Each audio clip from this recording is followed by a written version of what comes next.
Assalamualaikum warahmatullahi wabarakatuh. Nama saya Nurain binti Husin dari kelas 6 Rendah Al-Ghazali. Saya Siti Khatijah binti Rosli dari kelas 6 Rendah Al-Ghazali. Dan kami dari Sekolah SMK Agama Sibu. Kami akan membentangkan tajuk Dewan Undangan Negeri.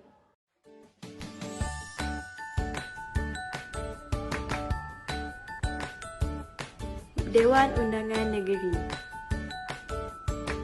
Maksud Ahli Dewan Undangan dikenali sebagai Ahli Dewan Undangan Negeri dan Dewan Undangan Negeri.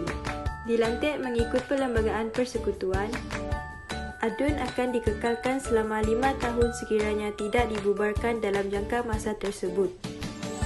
DUN boleh dibubarkan oleh Sultan atau Yang di-Pertua Negeri. Setelah dibubarkan, pilihan raya umum mesti diadakan dalam jangka masa 60 hari dari tarikh pembubaran. Boleh memegang jawatan Ahli Dewan Rakyat dan ADUN pada satu masa.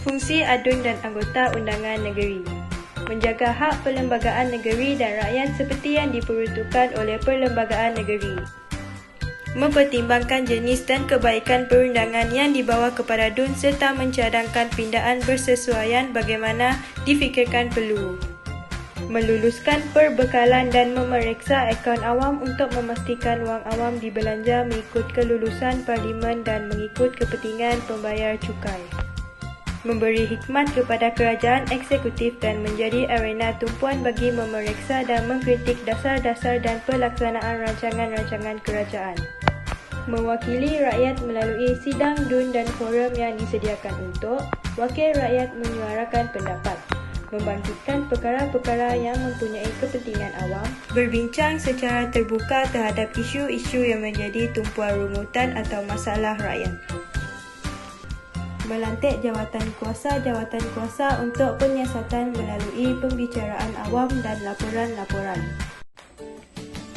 Pembahagian kuasa perundangan. Terdapat 3 senarai dalam perlembagaan. Senarai Persekutuan menyenaraikan perkara-perkara yang terletak di bawah kuasa. Senarai Negeri menyenaraikan perkara-perkara yang terletak di bawah kuasa DUN. Senarai Bersama menyenaraikan perkara-perkara yang Parlimen dan DUN boleh mengubal undang-undang.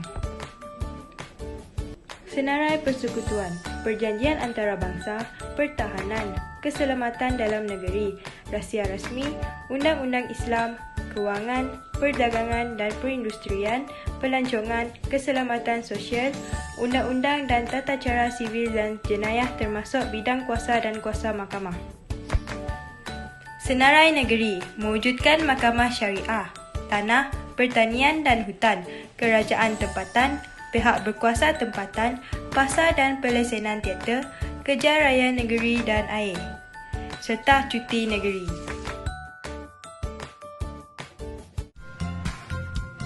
Hubungan Parlimen dengan DUN Negeri Sabah dan Sarawak. Parlimen tidak boleh meluaskan undang-undang tentang tanah kerajaan tempatan tanpa mendapat kebenaran daripada kerajaan kedua-dua belah negeri itu. Kerajaan negeri boleh mengenakan royalti dan cukai jualan tambahan. Sabah dan Sarawak tidak terlibat dengan mana-mana rancangan pembangunan. Kerajaan kedua-dua negeri berkuasa dalam penggunaan bahasa lain selain bahasa Melayu dalam urusan rasmi. Persidangan DUN. Pilihan raya umum mesti diadakan dalam tempoh 60 hari bagi Semenanjung Malaysia dan 90 hari bagi Sabah dan Sarawak selepas pembubaran DUN. Ketua negeri mesti memanggil DUN bersidang dalam tempoh 120 hari selepas pembubaran DUN. Agenda pertama, merancang takwim tempoh 5 tahun kepada 5 penggal. Dalam satu penggal diadakan 2 atau 3 persidangan. Jarak masa persidangan tidak boleh melebihi 6 bulan. Yang kedua, melantik speaker dan timbalan speaker. Yang ketiga, ahli DUN mengangkat sumpah. Yang keempat, melantik ketua pembangkang. Yang kelima, titah ucapan diraja. Yang keenam, ucapan terima kasih. Dan yang ketujuh, persidangan bermula. Pindaan Perlembagaan Negeri.